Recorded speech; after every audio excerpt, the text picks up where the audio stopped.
samping nanti yang lain mungkin bisa menambah. Silakan Mas Budiman untuk menyampaikan. Dengan teman-teman, baik untuk Pilpres 2024, meskipun saya jarang untuk Pilpres 2024, baru kali ini.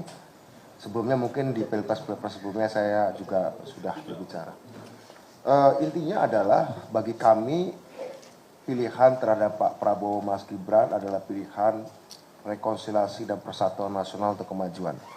Kami dulu, teman-teman ini, di masa-masa yang paling susah, kami memimpikan Indonesia yang lebih baik, demokratis, dan kita ingin seluruh orang-orang baik, potensi-potensi baik bangsa ini bisa tampil ke muka. Kita sudah menikmati itu 25 tahun, dan setelah 25 tahun kami merasa bahwa agenda kemajuan Indonesia harus dibutuhkan yang namanya persatuan dari orang-orang Indonesia. Kami melihat bahwa isu demokrasi, isu hak asasi manusia, isu pemerintahan, isu korupsi tetap relevan. Ingat ya, tetap relevan. Yang kami mau hari ini ketika kami bersama dengan Pak Prabowo Mas Gibran adalah kita ingin kami yang pernah berhadapan-hadapan sebagai sama anak bangsa, kita yang bersatu. Dulu tahun 98, kami di sini merasa sedang memanggil panggilan, merasa sedang memenuhi panggilan sejarah untuk Indonesia yang lebih baik, Indonesia yang lebih bebas, Indonesia yang demokratis. Dulu Pak Prabowo ada dalam posisi memenuhi panggilan tugas negara. Kami menjalankan tugas negara, Pak Prabowo menjalankan tugas negara. Kedua-duanya ada untuk kebaikan Indonesia. Tahun 98 tugas sejarah dan tugas negara ada dalam posisi berhadapan. Karena pada waktu itu negara otoriter menolak untuk melakukan perubahan dengan cara baik-baik, sehingga terpaksa kami melakukan terobosan dan perlawanan. Hari ini kami bersama Pak Prabowo Subianto setelah 25 tahun, kami ingin tugas sejarah dan tugas negara tidak berhadapan, tapi bersatu. Karenanya, ada ancaman-ancaman, ada situasi-situasi yang mengharuskan kami bersatu, karena kami sebagai aktivis yang mungkin perlu ditekankan, bukan sekedar Indonesia menjadi lebih bebas, bukan sekedar Indonesia menjadi lebih baik dan lebih bersih, tapi Indonesia menjadi lebih kuat karena tantangan-tantangan global, pergeseran-pergeseran global yang mengharuskan orang-orang Indonesia bersatu untuk kemajuan agenda-agenda hilirisasi, agenda-agenda digitalisasi. Bagi kami, komitmen hak asasi manusia harus diletakkan dalam kerangka untuk membuat bangsa Indonesia lebih sejahtera, anak-anaknya lebih sehat, akses pada informasi tidak diganggu, tidak terjebak pada disinformasi. Bagi kami, hak asasi manusia ke depan adalah hak asasi manusia untuk memastikan ruang publik untuk masyarakat, infrastruktur untuk masyarakat, pendanaan untuk masyarakat, informasi dan data, serta pengetahuan untuk masyarakat. Kami percaya bahwa ini juga bagian dari idealisme yang kami perjuangkan dulu.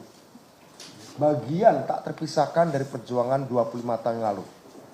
Dulu pertama merebut kebebasan, sekarang merebut akses-akses yang dibutuhkan bagi kesejahteraan masyarakat. Dan untuk itu kami merasa bahwa kita tidak boleh terpecah belah. Kami merasa bahwa Pak Prabowo dan Mas Gibran dalam representasi keberlanjutan maupun penyempurnaan dari apa yang sudah dibangun 25 tahun terakhir ini. Untuk itu kami merasa bahwa persoalan-persoalan yang berkaitan dengan isu-isu 25 tahun lalu yang membuat kami berhadapan sudah diselesaikan secara politik dan hukum. Secara politik, Pak Prabowo Subianto pernah menjadi calon wakil presiden Ibu Megawati tahun 2009. Artinya, pihak-pihak yang sekarang ini menjadi kompetitor kita dalam demokrasi juga pernah melakukan rekognisi, pengakuan bahwa tidak ada masalah dengan Pak Prabowo secara politik. Pernah menjadi calon wakil presiden Ibu Megawati. Dan 2 kali sebagai calon presiden, artinya sudah disahkan secara undang-undang sistem kepemiluan bahwa Pak Prabowo fit. Tidak ada bukti secara hukum yang mengatakan beliau adalah kriminal. Dan secara politik sudah melewati, beliau sudah menjadi bagian dari proses demokrasi sejak 25 tahun lalu hingga sekarang. Untuk itu kami merasa bahwa tantangan kita menjadi semakin berat dan kita butuh banyak persatuan. Saya kira itu yang bisa saya sampaikan. Terima kasih. Terima kasih, tepuk tangan buat Pak Budiman Sujatmiko. Saya mungkin nggak ada komentar apa-apa. Yang dikemukakan Budiman sudah komplit. Sudah mewakili kami ini juga 90-an itu punya mimpi. Dan mimpi itu jarang dikemukakan karena hanya menganggap kami ini adalah korban. Jadi kalau kami korban, tidak mungkin kami akan berkorban dulu kalau tanpa punya cita-cita. Cita-cita itu yang nggak pernah.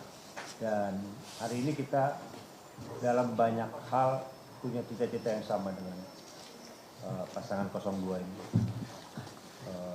Bahkan sebagian ada dalam program yang dikemukakan sekarang sama dengan program yang kami buat yang impikan dulu. Di luar program-program politik.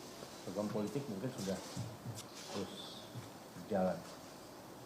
Jadi kalau sekarang ada isu soal susu, isu soal makan gratis, dulu juga kita ada isu tentang satu desa atau satu kampung atau satu kecamatan, satu tempat bermain anak-anak yang merupakan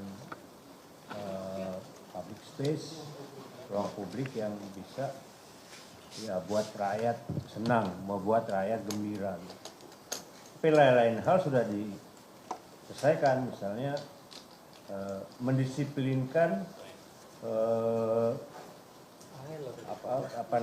yang dulu menikmati posisi dalam orde baru, misalnya untuk masuk ke multipartai. TNI, saya kira Pak Prabowo, Pak SBY, Pak Wiranto dan lain sebagainya bisa tertib dalam ikut berdemokrasi dalam yang dibangun oleh sipil. Nah, saya kira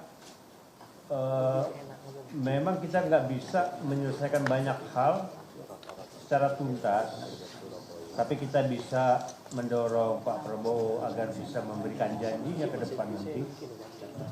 Kalau dia terpilih, yang mungkin akan disampaikan besok, kalau dia terpilih untuk membawa soal-soal kemanusiaan dan lain sebagainya menjadi jauh lebih baik juga. Saya kira itu saja, dan kalau akan kembali ke orde baru segala jauh lah. Itu isu yang dibangun cukup nggak masuk akal, nggak ada syarat-syarat untuk kembali ke rezim orde baru itu nggak ada sekarang. Nggak ada rukun dan syaratnya. Nggak ada rukun dan syaratnya. Bahkan syarat-syarat lebih maju dari itu ada. Saya kira itu saja. Terima kasih. Oke, terima kasih. Melanjutkan apa yang sudah disampaikan oleh kawan-kawan saya, yaitu Bung Budiman Sujatmiko dan Bung Andi Arief. Saya hanya sekedar mengingatkan kembali bahwa gerakan yang dulu kita bangun itu sebetulnya secara fundamental ada 3 hal ya yang kita tuntut. Yang pertama adalah demokratisasi, yang kedua adalah kesejahteraan sosial, yang ketiga adalah pemerintahan bersih. Saya pikir selama 25 tahun ini demokrasi politik itu sudah berjalan dengan baik. Tinggal bagaimana kemudian bangsa kita ini bisa mewujudkan impian-impian seperti yang disampaikan oleh Bung Andi Arief tadi, yaitu demokrasi ekonomi. Demokrasi ekonomi yang kita masukkan di sini adalah bagaimana kemudian kita bisa mewujudkan ya kesejahteraan masyarakat ini secara merata. Dan kami berpikir bahwa dengan program hilirisasi, ya, dengan program industrialisasi yang nanti akan diperjuangkan oleh Pak Prabowo dan Mas Gibran, itu akan bisa menjawab persoalan-persoalan keadilan, persoalan-persoalan kesejahteraan sosial, dan persoalan-persoalan ekonomi yang lain. Maka dari itu kemudian kami bertekad ya, dan bersatu untuk bersama-sama masuk ke dalam barisan Bapak Prabowo dan Mas Gibran di dalam memenangkan pemilu di 2024 ini. Saya pikir itu tambahan dari saya. Terima kasih. Wassalamualaikum warahmatullahi wabarakatuh. Salam. Baik. Dari wartawan supaya biar. Yang pertama HAM berat, HAM biasa, dan kesadaran HAM. 3 aspek. Supaya lebih masuk. Daripada nanti saya jelasin. Oh, langsung tanya jawab. Langsung tanya, jadi HAM berat, HAM biasa, dan kesadaran HAM. Cuma 3 aja. Silakan. Supaya lebih masuk. Kalau ada yang ingin tanya, silakan Mas. Untuk Pak Pike, dibuka dulu. Langsung tanya jawab. Gitu. Ya, Jawab. lebih enak. Berat. Itu tidak hanya 1. Kurang lebih 11 atau 12 kasus HAM berat dari peristiwa 65. Nah, seluruh dunia sudah mulai berpikir untuk melakukan penyelesaian yang sifatnya restoratif justice. Bukan lagi retributive justice, hukum pembalasan. Karena itu semangat pemerintahan ke depan itu adalah lebih berorientasi pada restoratif justice. Itu bagaimana restoratif justice itu harus disiapkan dari awal. Proses yang berkualitas akan menghasilkan hasil yang berkualitas. Maka pemerintah membentuk tim pakar dan tim teknis yang menyiapkan restoratif justice. Itu yang pertama. HAM berat ya, udah ya. Udah bisa paham ya. Itu pertama. Kemudian HAM biasa. Berdasarkan data di Komnas HAM, karena saya 5 tahun di Komnas HAM, Indonesia itu didominasi oleh kasus-kasus pertanahan. Rata-rata 2.000 kasus pertanahan yang masuk di Komnas HAM dari 6.000 sampai 8.000 per tahun. Itu adalah 2.000 kasus adalah kasus tanah. Kasus yang kedua dilaporkan ke Komnas HAM itu adalah kasus perburuan. Di dalamnya adalah migrasi, hubungan industrial, termasuk hak-haknya, kemudian migrasi internasional, kemudian yang ketiga adalah migrasi internasional itu TKI dan tenaga kerja asing. Terus yang ketiga itu adalah masalah proses penegakan hukum yang dianggap belum berkeadilan, yaitu pertama pertanahan itu rata-rata 2.000 kasus, perburuan itu 1.200 kasus, kemudian aparat penegak hukum. Itu di dalamnya adalah institusi kepolisian, kejaksaan, Mahkamah Agung, Kementerian Hukum dan HAM. Lalu yang keempat itu adalah pemerintah daerah. Kalau ini potret ini menggambarkan sumber-sumber persoalan HAM di Indonesia itu berada di dalam kerangka ini, didominasi oleh keempat sektor ini.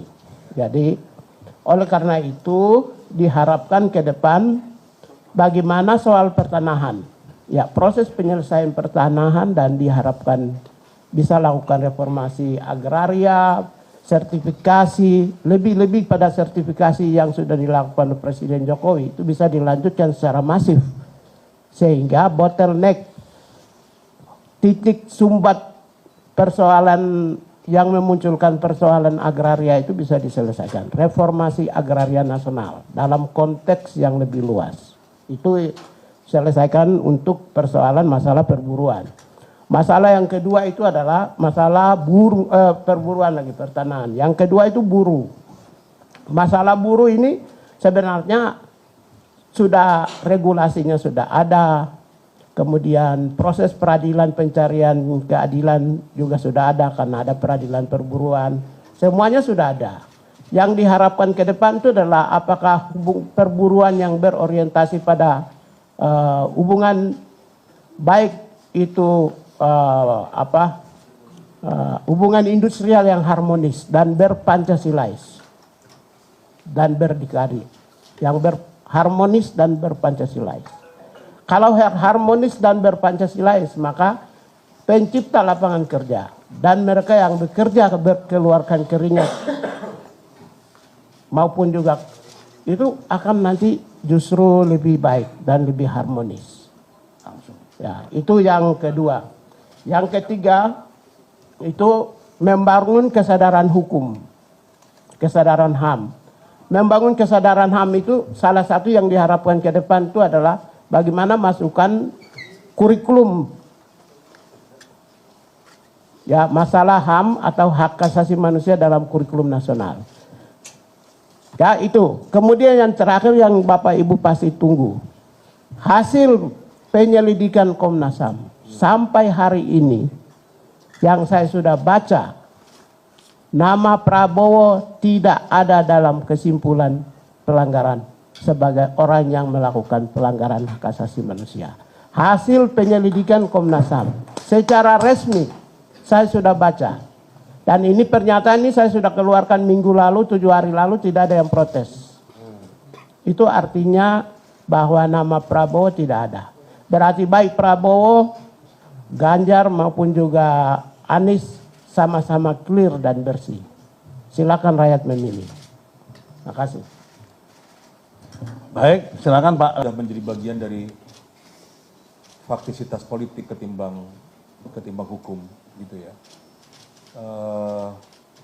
Pada kenyataannya secara hukum tidak pernah ada dakwaan terhadap Pak Prabowo sampai hari ini. Jadi bagi saya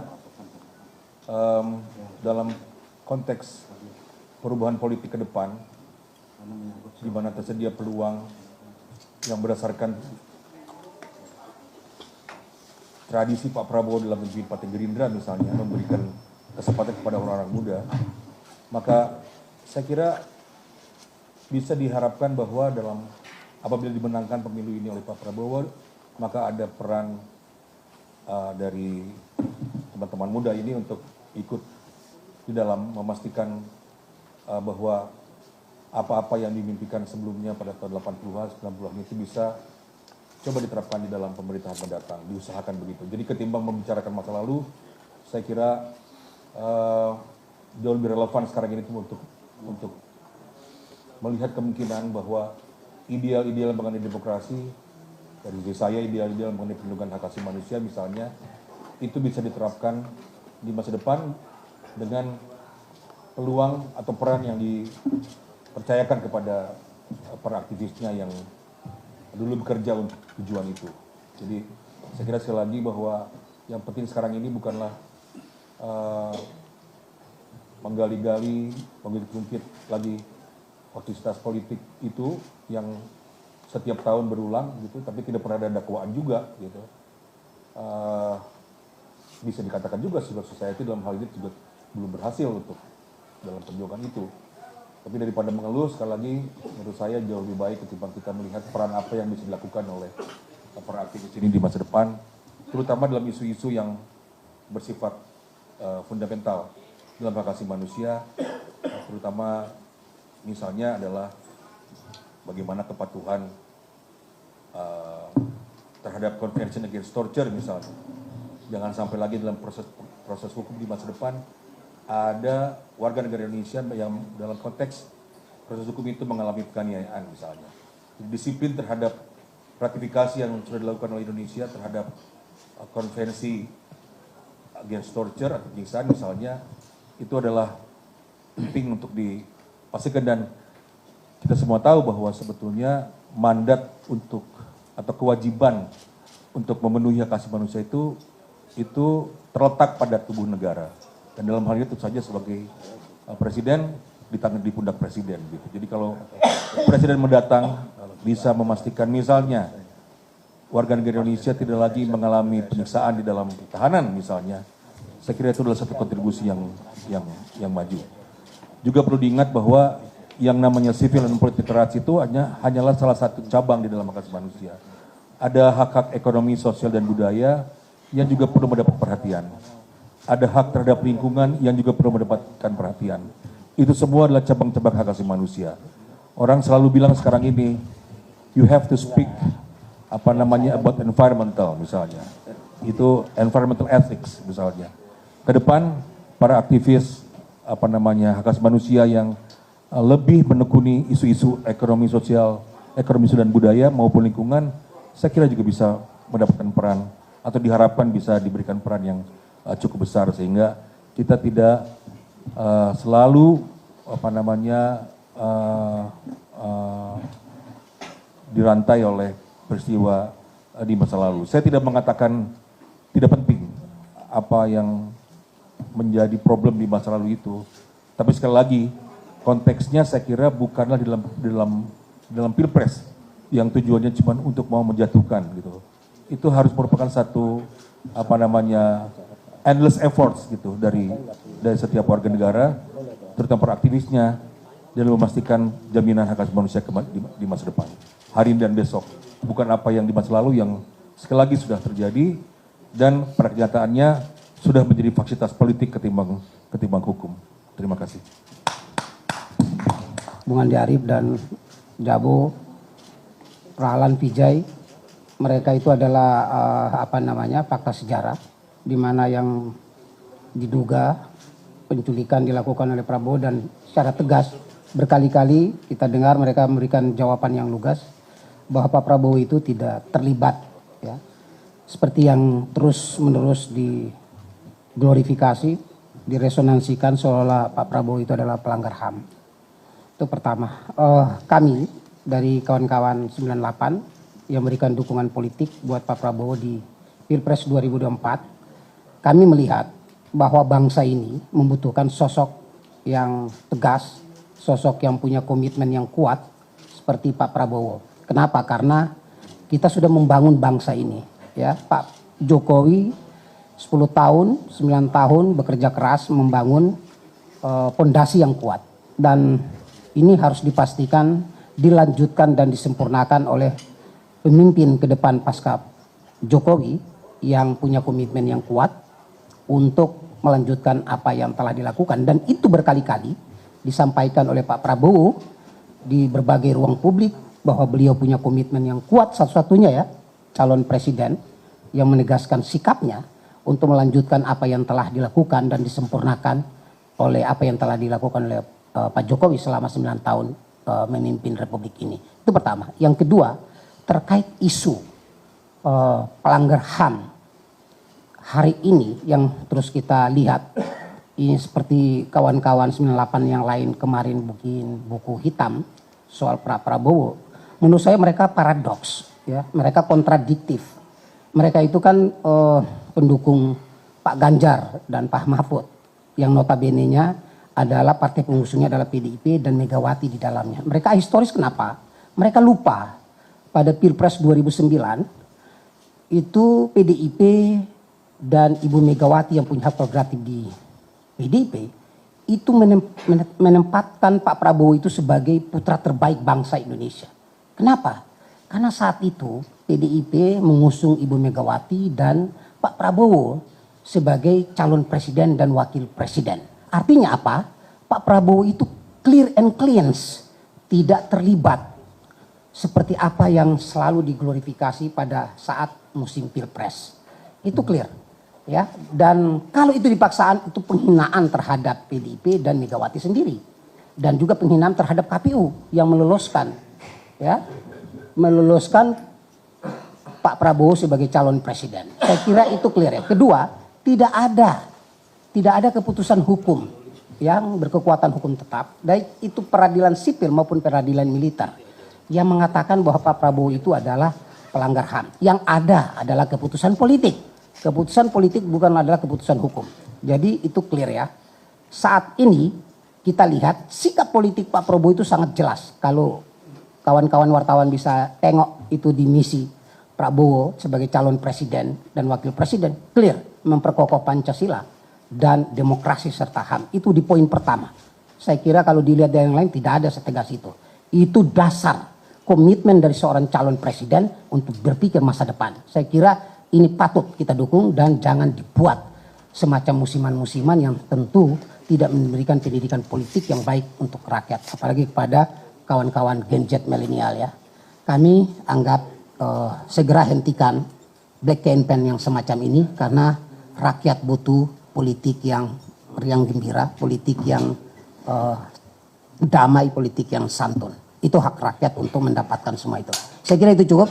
Wallahul muwaffiq ila aqwamit thoriq. Wassalamualaikum warahmatullahi wabarakatuh. Menyatakan satu-satunya institusi yang berhak untuk melakukan penyelidikan terhadap kasus pelanggaran HAM hanya Komnas HAM Republik Indonesia. Hasil penyelidikan Komnas HAM, Pak Prabowo namanya tidak ada dalam kesimpulan.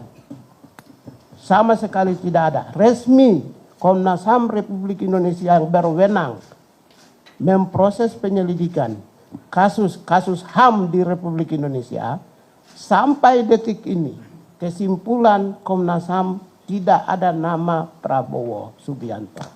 Cetak ya. Titik. Cetak ya. Titik. Oke. Yang terakhir sebelum tanya jawab mungkin salam kebajikan. Jadi sebetulnya hanya menyambung saja yang dikatakan oleh Mas Budi lalu juga Mas AA dan semua yang ada di sini bahwa 98 itu tonggak reformasi bukan hanya kita mengalami banyak peristiwa terutama HAM, tetapi juga ada satu hal yang tidak kalah pentingnya selain dari yang tadi dijabarkan oleh mas-mas di sini, yaitu dimulainya adanya satu gerakan untuk memberantas korupsi ya, pada waktu itu namanya ICW, Indonesia Corruption Watch. Ada Bang Buyung di sana, ada Bang Marsilam Simanjuntak, dan ada saya dan Teten ya. Nah, dalam perjalanan sejarah kita ingat ya bahwa dalam salah satu PAP MPR itu mengatakan bahwa memang Indonesia harus segera mendirikan satu lembaga yang khusus untuk menangani korupsi. Kenapa dipentingkan? Penting sekali karena pada waktu itu 3 serangkaian yaitu kepolisian, kejaksaan, dan kehakiman dianggap tidak perform atau tidak mampu menangani masalah korupsi. Lalu pada waktu itu kan juga kita menumbangkan satu rezim yang mungkin sudah kita pahami bahwa tidak ada yang berani bicara soal anti korupsi. Nah, ICW itu adalah cikal bakalnya. Lalu dalam mandat itu kita harus mendirikan sebuah lembaga yang independen. Itulah sejarah KPK ya berdiri. Jadi saya ingat pada waktu itu tahun 2001 saya berdua dengan Menteri Kumham saat itu ya, Menkumdang disebutnya, Menteri Hukum dan Perundang-undangan, yaitu Marsilam Simanjuntak kalau masih ingat. Jadi saya dengan Bang Silam itu kemudian menyelesaikan rancangan KPK yang 1 tahun kita kerjakan, menyerahkannya ke Istana Negara. Pada waktu itu yang menerimanya adalah Gus Dur Abdurrahman Wahid. Jadi beliau juga yang menandatangani inisiatif untuk pendirian KPK dan pembentukan undang-undang untuk pemberantasan korupsi. Nah, itu adalah cikal bakalnya. Jadi saya pikir yang kita lakukan kemajuan dalam kita melihat masalah HAM dan juga masalah korupsi seiring ya. Pada waktu itu sebelum 98 angka kita itu ada di 0,9 lah, hampir 1. Itu dalam IPK, Indeks Persepsi Korupsi, atau disebut juga CPI, Corruption Perception Index, yaitu sebuah research yang dilakukan di 88 negara, sekarang menjadi hampir 130 negara, yang angkanya 0 sampai 10 itu seperti raport. Nah, Indonesia itu raportnya pada waktu itu tidak pernah di atas 1. Kita ini di tahun 2022 ini, 2023 berada di 3,92. Artinya kita masih merah tapi ada peningkatan, ada perbaikan. Nah, perbaikan itulah yang akan sebetulnya dilanjutkan. Begitu kita kemudian mendukung Prabowo dan Gibran karena salah satu dari programnya adalah keberlanjutan. Tadi kan Mas Budi bilang ada persatuan dan juga rekonsiliasi. Saya menambahkan bahwa sustainability atau keberlanjutan itu yang akan membuat kita mampu mencapai Indonesia Emas di 2045. Baik dari sisi HAM maupun dari sisi pemberantasan korupsi. Saya pikir itulah alasan kenapa juga saya dan kami mendukung paslon nomor 02. Jadi sekian dari saya dan terima kasih banyak. Assalamualaikum warahmatullahi wabarakatuh. Waalaikumsalam.